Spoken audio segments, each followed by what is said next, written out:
Hello,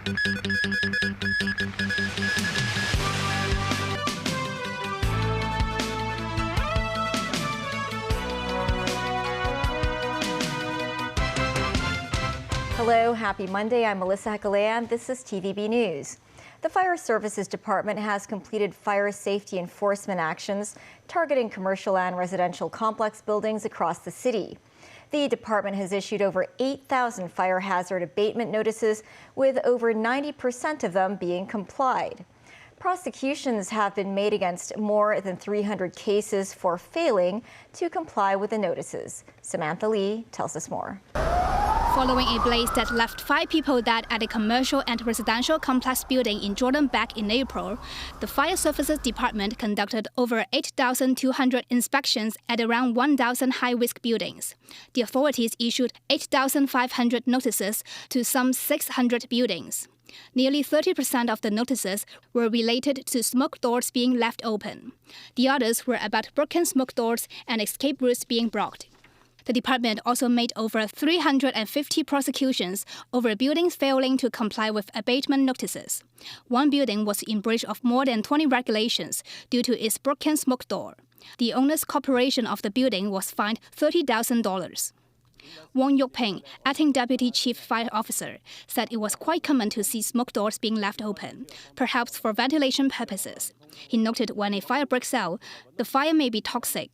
He urged the public not to place anything at the back stairs, as this may block the evacuation route. The department said it will set up a special team to continue inspecting buildings to enhance fire safety. Samantha Lee, TVB News. The Hong Kong Observatory expects a low temperature of about 14 degrees Celsius around the winter solstice time. According to the observatory, a dry northeast monsoon will continue to affect Guangdong in the next couple days. The weather will remain fine and dry during the day and cool in the morning. Inland areas will be cold with large temperature differences between day and night. The monsoon is expected to affect southern China in the latter part of this week and early next week. South Korea's Constitutional Court on Monday began reviewing the impeachment of President Yoon Suk-yeol over his December 3rd martial law attempt. Authorities are starting a process to decide if he will be removed from office, while investigators plan to question him this week. The court will hold the first public hearing on December 27th. The court has up to 6 months to decide whether to remove Yoon from office or to reinstate him. Tracy Furness reports. The first hearing on December 27th will be preparatory to confirm major legal issues of the case. Yoon is not required to attend that hearing. A Constitution Court Public Affairs official confirmed that a Chief Justice for the case has been decided, but the identity of the Chief Justice will remain a secret. Yoon and a number of senior officials face potential charges of insurrection for imposing the short-lived martial law. A joint team of investigators from the police, Defence Ministry and an anti-corruption agency are planning to call Yoon in for questioning on Wednesday. But investigators tried to serve a summons for Yoon to appear, delivering it to the presidential office and his official residence. But the Presidential Security Service declined to receive it, saying it was not in a position to do so. The opposition leader Lee Jae-myung urged the Constitutional Court to rule swiftly to remove President Yoon from office. Korea University law professor Chang Yong-soo says it will be a 50-50 chance of Yoon being removed from office. It will depend on the evidence. If there is no further evidence beyond what President Yoon has said, there won't be any way to recognize the charge of rebellion, he said. Meanwhile, South Korea's ruling party leader, Han Dong-hoon, stepped down 2 days after Parliament passed the motion to impeach President Yoon. Han said, High Council members have resigned, which has made it impossible for me to carry out my duty as the party leader. I want to sincerely apologise to everyone who has suffered in fear of martial law. Tracy Furness, TVB News. The United Nations hopes to see a quick end to the sanctions against Syria after the fall of former President Bashar al-Assad. The Syrian government has been hit by sanctions from the United States, European Union, and others since the start of civil war in 2011. Meanwhile, Syrians are trying to bring life back to normal in a country devastated by 13 years of conflict. Nazvi Karim has more. These kids in Damascus are lining up for a new era. The first day of school since former President Bashar al-Assad was ousted last week by a rebel force. School principal Maysoon Al-Ali said the children turned up despite a lingering sense of fear so soon after Assad's ousting. We are trying to build up this country, she said. Universities are also open. Student Riba Al-Ahmed says the situation is peaceful and professors are encouraging them to attend. The first Sunday Mass of the new regime as well at the Al-Zaytun Church in Old Damascus. Syrian Christian Susan Barakat says their prayers are for a new page in Syria's future, a future where our rights are guaranteed and we can have a noble life. It's all part of an effort by the interim government to restore a sense of normalcy to the country, which has been unshackled from more than 50 years of a brutal regime led by Assad and before him his father Hafez. But the future is far from clear.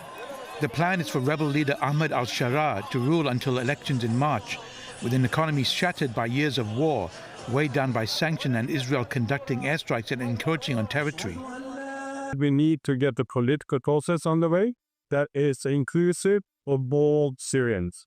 That process obviously is led by the Syrians themselves. Then the second challenge, that of course is to get the state institutions, and then of course is the whole question about economic recovery. We need to see that this is tricky. The road to normalcy also involves maintaining law and order. Here, rebel fighters try to stop people from looting abandoned homes.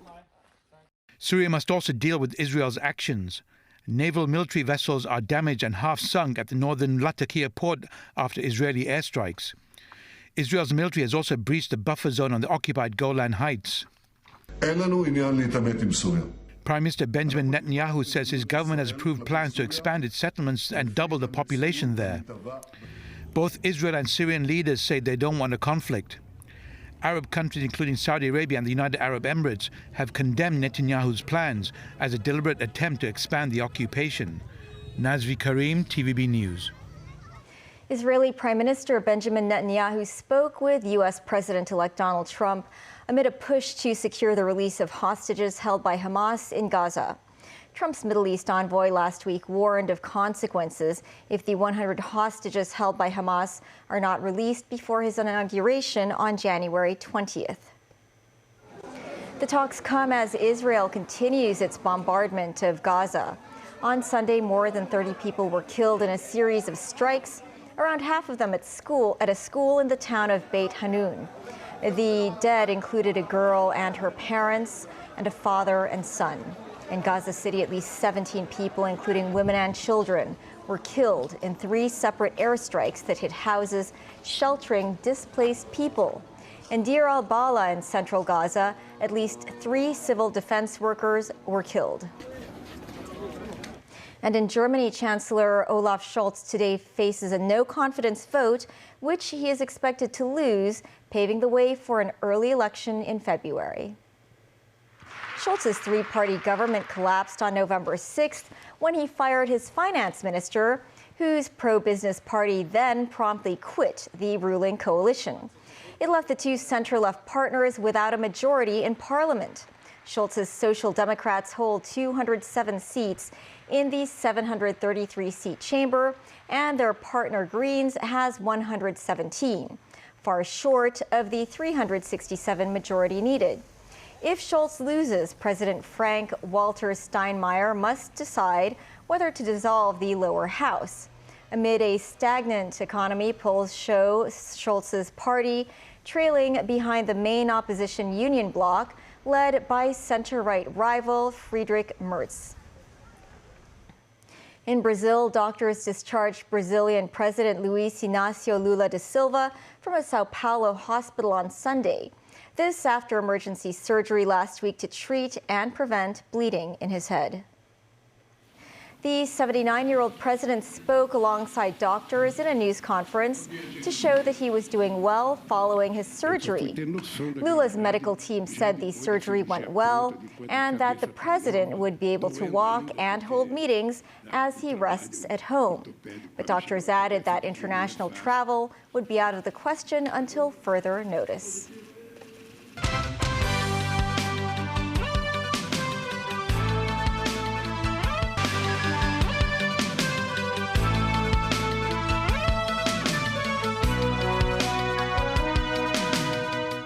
Welcome back. The French Indian Ocean territory of Mayotte has been hit by the worst cyclone in 90 years. Cyclone Cheeto blew through the region over the weekend, leaving hundreds of people dead in Mayotte. The nearby islands of Comoros and Madagascar were also affected. The storm has now moved into northern Mozambique, where it continues to cause serious damage. Daniel Rao tells us more. Mayotte was directly in Cyclone Cheeto's path as it tore through the Indian Ocean. The cyclone brought winds in excess of 220 kilometers per hour, making it a Category 4 cyclone, the second strongest on the scale. Local officials claim the death toll from Cheeto has reached several hundred. French President Emmanuel Macron said his thoughts were with the people of Mayotte as rescuers and firefighters were sent from France and the nearby French territory of Réunion. The French Interior Ministry said 1,600 police and gendarmerie officers have been deployed to help the population and prevent potential looting. In some parts of Mayotte, entire neighborhoods of metal shacks and huts were flattened. Residents reported trees had been uprooted, boats flipped or sunk, and many areas were without power. Cheeto has continued its eastern trajectory and moved into northern Mozambique, where it caused serious damage. In Mozambique, UNICEF said Cabo Delgado province, home to around 2 million people, was the first region to be hit. Many homes, schools and health facilities have been partially or completely destroyed. UNICEF Mozambique spokesman Guy Taylor said communities face the prospect of being cut off from schools and health facilities for weeks. December through to March is cyclone season in the southwestern Indian Ocean. Southern Africa has been pummeled by a series of strong ones in recent years. Dan Orell, TV News. Recently, more and more claw machines can be found across the city. The Consumer Council says it received 42 complaints about claw machine shops in the first 11 months of the year, triple the number from the same period last year. Samantha Lee tells us more. Claw machines are increasingly prevalent in the city in recent years. Many consumers are drawn to test their skills and luck. As of November this year, the Consumer Council received 42 complaints about claw machines, compared with 14 from the same period last year. In one case, the complainant said whenever she had managed to lift the toy, the pincers would automatically loosen once the claw reached the top. When she raised the issue with a staff member of the shop, she was told that there was a guaranteed grab mechanism. That is, when a player had spent up to a certain amount, the claw would maintain its grip until it reached the price chute. Consumers had to spend $100 for the guaranteed grab. The complainant said it was impossible to win without invoking this mechanism. Plus, there was no related information displayed in the store. She got a full refund eventually. In another case, a consumer spent about $500 and finally succeeded in grabbing an instant price paper slip. However, he didn't receive the waffle maker that he wanted, but a box of trinkets instead. The complainant contacted the machine operator, who refused to compromise. The Consumer Council has yet to reach the operator, so no agreement has been reached so far. The watchdog noted a court ruling in 2022 determined that claw machines do not meet the definition of entertainment under the Places of Public Entertainment Ordinance, and they are not subject to the licensing requirements. Consumers are advised to spend rationally and be mindful of adaptation. Although some machines come with a guaranteed grab or guaranteed win design to reward players after a specific number of plays, consumers should assess whether the total amount spent is worth the value of the desired price. The watchdog also suggested that consumers consider recording their gameplay as video evidence to support any claims in case of disputes. Samantha Lee, TVB News. The Consumer Council has found that 4 anti-dandruff shampoos available on the market contain substances banned by the EU for causing eye irritation. The watchdog tested 25 models of anti-dandruff shampoo. 4 were detected with the chemical ZPT at concentrations ranging from 0.19 to 0.95%. ZPT, an anti-dandruff ingredient with antibacterial properties, is prohibited by the EU cosmetics regulation. It is an eye irritant, and animal studies have shown that it may affect fetal development. The Consumer Council also found fragrance allergens in over 90% of the models. 2 models, hair corner and mentholatum, were found to contain a fragrance allergen, BMHCA, that was banned in the EU due to its potential reproductive toxicity. The watchdog has urged manufacturers to enhance their product formula and improve the labeling information. Meantime, speaking at Xinjiang's International Symposium on Employment and Social Security, local officials said over 70% of the government's annual expenditure goes to people's livelihood. They noted authorities have strengthened the autonomous region's employment strategy, which alleviates an average of more than 30,000 people from employment challenges each year. Timothy Lee reports. Xinjiang officials noted at the symposium that the autonomous region recorded a rapid increase in investment, consumption, as well as imports and exports over the past year. The region is now placed among the top 5 in the nation for such economic figures.